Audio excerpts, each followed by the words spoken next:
In diesem Villa-Upgrade-Video renovieren wir unsere Küche weiter.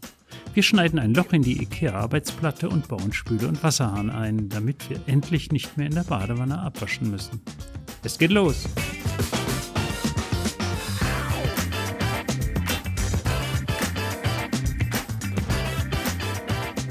Doch bevor wir dazu kommen, müssen noch ein paar wichtige Vorarbeiten erledigt werden.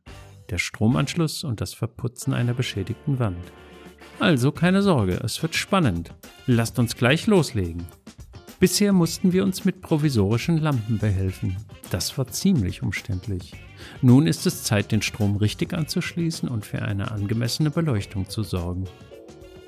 Wir installieren 2 Steckdosen. Eine direkt bei der Tür und die andere dort, wo wir schon das Kabel verlegt haben und wo die Spüle stehen wird.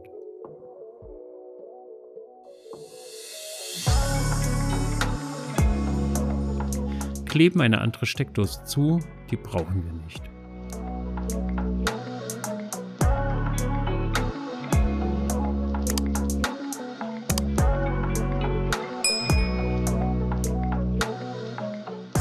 Und bringen Licht an die Decke.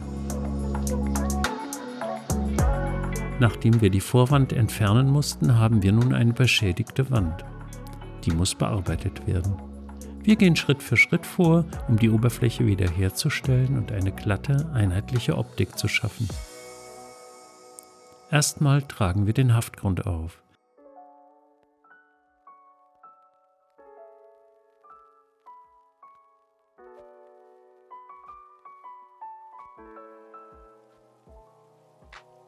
Das lassen wir ungefähr einen Tag trocknen. Währenddessen entfernen wir die Tapeten. Es geht super schnell, wenn man sie ritzt und mit dem Wassersprüher einweicht. Anschließend trägt man sie mit der Spachtel ab. Nach einem Tag werden die großen Löcher im Putz aufgefüllt. Der Putzauftrag braucht auch Zeit zum Trocknen.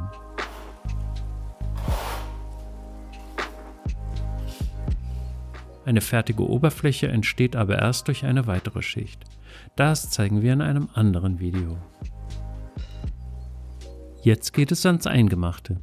Die Spülenzeile wird aufgebaut. Das wird unseren Alltag erheblich erleichtern.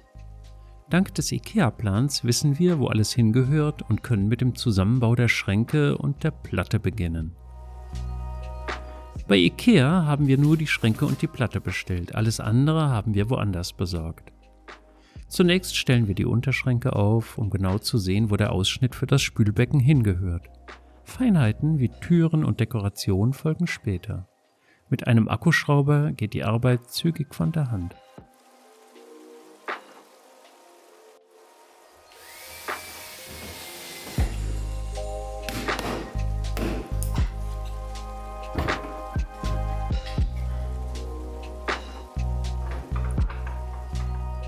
Und tada, alles ist da.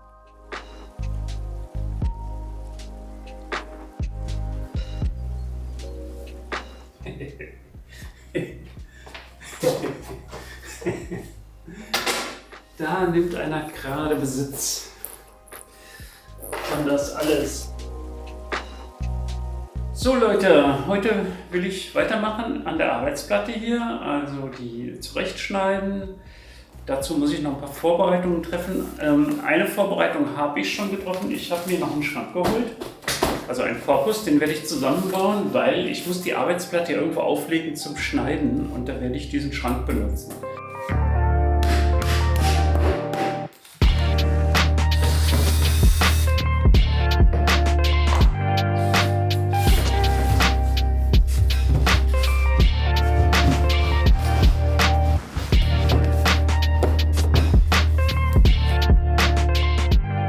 Die Platte müssen wir selbst ablängen und einpassen.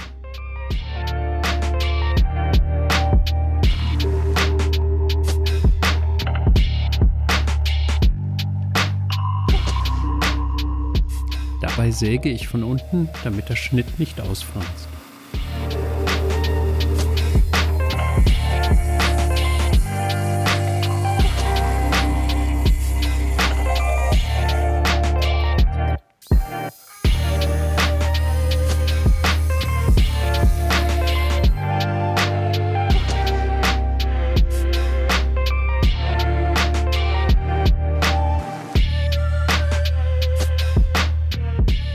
Nachdem die Platte passt, müssen wir das Loch für das Waschbecken vorbereiten.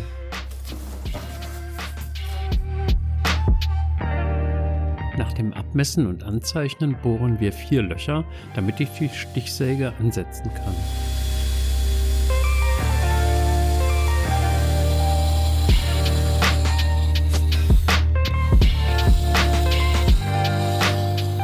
So, ich habe jetzt bewusst ein bisschen langsam gebohrt. Der Bohrer ist auch nicht mehr der schärfste, aber ich möchte nicht durch zu starkes Drücken unten zu viel Material rausreißen.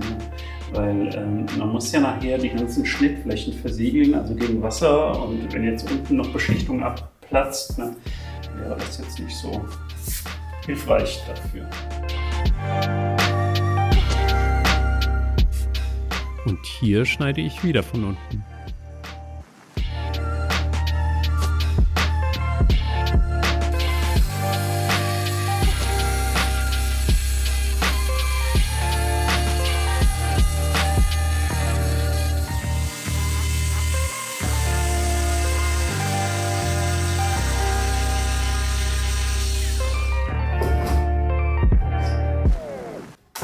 Da haben wir es. Ja. Die Schnittkante des fertigen Ausschnitts versiegle ich mit Holzleim, um sie vor Wasser zu schützen.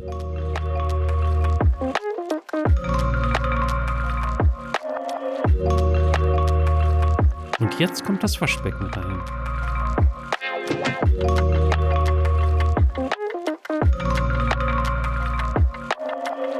Tada!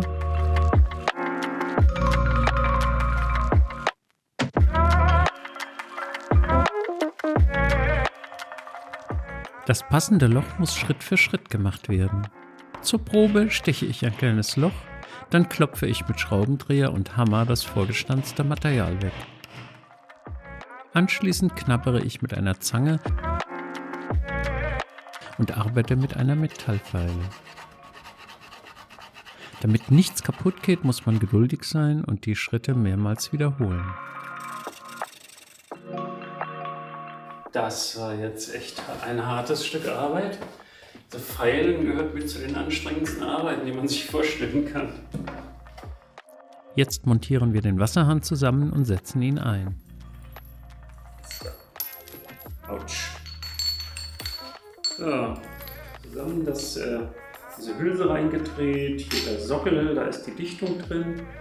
Die Schläuche stecken in den richtigen Anschlüssen und jetzt kann ich das Ganze da einführen.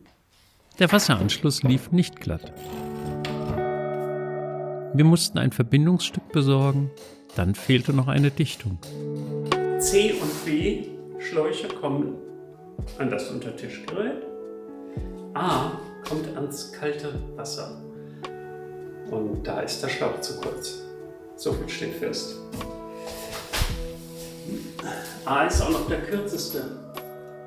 Wir brauchen auf jeden Fall eine Verlängerung und ich suche erstmal, ob ich noch sowas finde irgendwo. Ansonsten ist nochmal eine Fahrt in den Baumarkt angesagt. Tja, leider. Tut mir leid.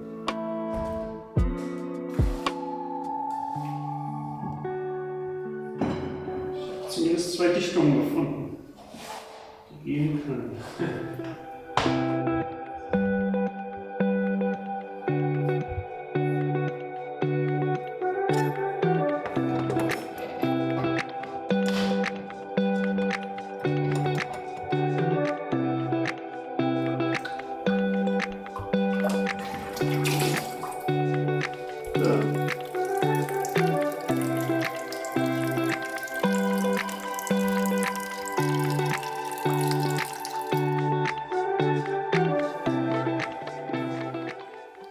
Danke fürs Zuschauen.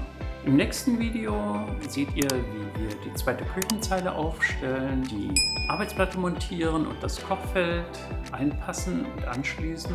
Vergesst nicht zu liken, zu abonnieren. Ihr könnt uns auch auf Instagram folgen. Macht's gut, bis dann.